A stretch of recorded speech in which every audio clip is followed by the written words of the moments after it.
Well, somebody had mentioned about wanting to see what the pine tar, how I'm doing this, but this is the second coat. So I did one coat, flipped it over, and then did everything underneath, particularly the bottoms of the legs. You know, because there you got end grain, and that's where you really got to get it in. You got to get it in. The end grain will really soak it up, both here and on the bottom of the legs, and like on here. That's where it really, really goes in. But that's where you need to protect it. So like I say, I did one coat on the top, flipped it, did everything underneath, and really coated that bottom of them feet.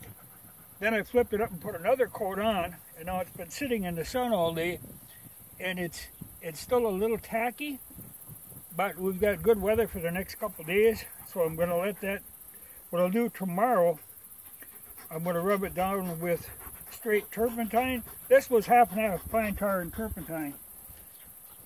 And tomorrow, trust that crazy dog. Tomorrow I'll rub it down with turpentine to kind of loosen any extra pine tar, and then let that cook in all day.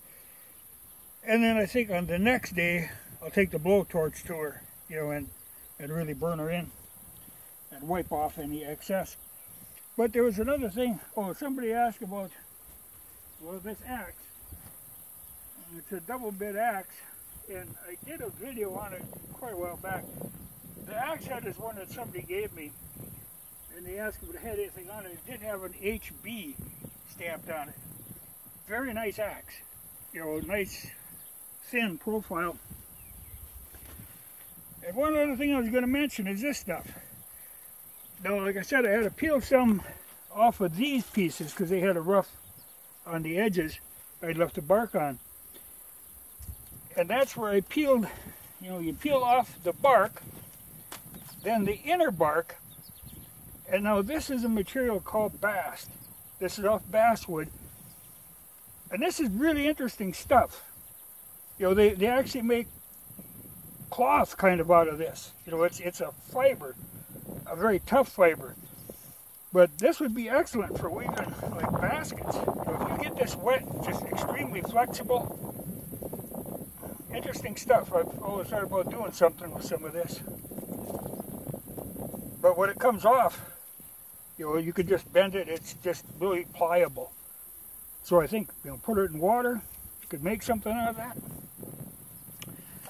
But like I say, this was half and half mixture of pine tar and turpentine, trying to get it really in there, particularly on the top, because that's where the rain will hit, because this is going to sit outside, you know, much like my loading bench, or my shooting bench.